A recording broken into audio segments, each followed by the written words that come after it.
So, ayan na guys, naglaga na tayo ng pork. Ganito rin ba kayo, tinatanggalan nyo ng madumi sa ibabaw yung nilaga. Inaalis ko talaga yan guys, yung mga dumi-dumi dyan sa ibabaw. Yan yung ating nilagang pork. Pinakuluan ko na siya guys, at ayan ilaga natin. Hanggang sa lumambot yung ating karne. At meron tayong saging at kamote. Meron din tayong mais, repolyo, pechay at spring onion. Yan yung ating gulay na ilalagay. Naka-ready na siya. At ayan yung ating kamote. Ang ganda ng kamote guys. Oh. 2 peraso lang yan pero napakarami na. Ayan. Tanggalan ko yan ng dumi sa ibabaw. Yan, antayin lang natin. Pag ako kasi naglalaga, binibili ko, mas puro laman na lang. Kasi hindi rin naman kami kumakain ng, taba. Laman lang kinakain namin. So, sayang lang. Kaya pag ako naglalaga, laman. O kaya buto-buto. Yan ang masarap.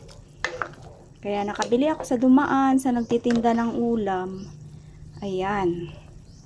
Isabay na nga natin yung mais para sabay-sabay na lumambot. Kasi matagal din naman to lumambot yung mais. Ilalaga pa natin yan. Takpan muna natin. Ilagay tayo ng asin.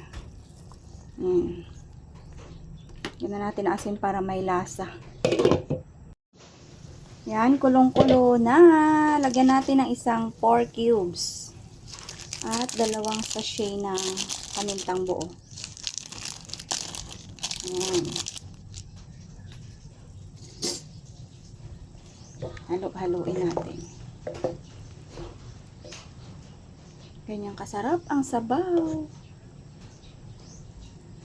Alam nyo guys, yung gulay ko na to, at ayan kasama na yung saging, tsaka kamote, ayan, yung ating repolyo, yung nakabalot-balot na to guys, 50 pesos lang yung bili ko dahil may tubo na siya doon. Sa bayan 40 ata. Ayan. Kompleto na yung isang balot sa panlaga. Meron ng mais, kamote, saging, at repolyo, pechay, spring beans. Kompleto na yung isang balot. So, ayun na guys. Malambot na yung ating pork.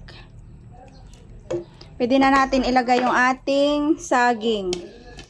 Saging at kamote.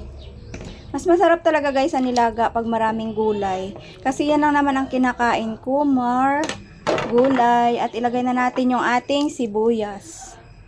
Takpan muna natin hanggang sa lumambot. Yung ating kamote at saging. Ilagay na natin yung ating repolyo, pechay at spring onion.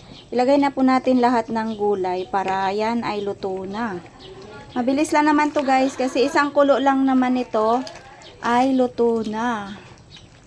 Mabilis lang lumambot yung ating kamote.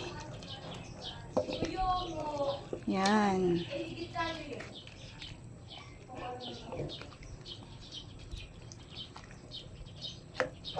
Yan na guys, luto na. Takpan muna natin para lumambot yung gulay.